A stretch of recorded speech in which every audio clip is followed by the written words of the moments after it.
Hi everyone, my name is Father Sam Kachuba, and welcome to Faith Friday. Welcome, I'm Brandon Vogt. I'm the content director at Word on Fire Catholic Ministries, which is Bishop Robert Barron's ministry. And I'd like to talk a little bit about the ways that we have found to be effective in sharing the faith. One thing we do at Word on Fire is we pay attention closely to a lot of the studies on why young people have left the church. And in many of these studies, two reasons pop up again and again at the top of the list on why young people leave the faith. One is faith and science issues. Two are issues related to atheism. There's a whole slew of atheist books and atheist YouTube videos and atheist materials floating around. So just real quickly, I wanted to talk about how we handle a couple of those issues. So first, the faith and science issue. One thing we found really effective is to emphasize the number of famous scientific founders who are not just religious, but deeply Catholic.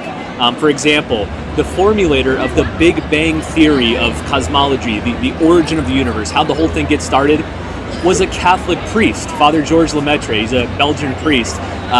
Famously, he proposed his theory, Albert Einstein dismissed it, and then he convinced Albert Einstein he was right and won him over. And Einstein said, "This is the most beautiful theory of cosmic origins I've ever seen." So we like to lift up Father Georges Lemaitre, Gregor Mendel, who was a Catholic priest, Roger Bacon, the list goes on. Go on Wikipedia, you'll find a list of famous Catholic scientists. Like, again, priests, religious, brothers, sisters, everything. So the Catholic faith is not opposed to science. These people in themselves embody that fact.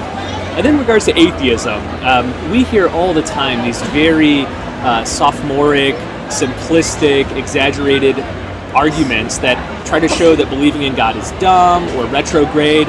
But what we found is that when you actually present good reasons to believe in God, which every Catholic should be equipped to do, then you'll often get a lot of traction. One argument that we like to share with people is the contingency argument. It's a little complicated, but the basic version is this, that everything needs an explanation for its existence. You know, we're recording this on a phone. Well, why does that phone exist? Well, Steve Jobs and his Apple engineers, came up with this idea.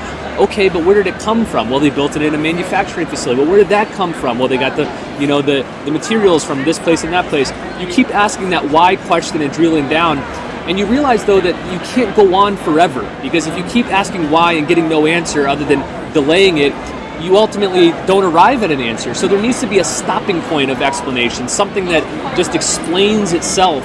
And this is what Catholics for centuries have identified as God. Now there's a lot more to that. If you go online and search for the contingency argument, you'll get the full thing. But we're convinced that every Catholic needs to have at least one good argument for God in their pocket, so that whenever they encounter atheist friends or family members, they know what to say. So those are a couple tips and strategies from Word on Fire that have been working well for us. Yeah, great. Thank you, Brandon. Thank you. I want to add just one little thing really quickly. There's another way that you can help people understand God's existence, God's presence, and it's in the way that you encounter Him, the way that you meet Him. So, Brandon, I'm going to tell you something that you did as a father that I don't think you even realized that you did. Yesterday when we were talking, you introduced me to your son. Yeah.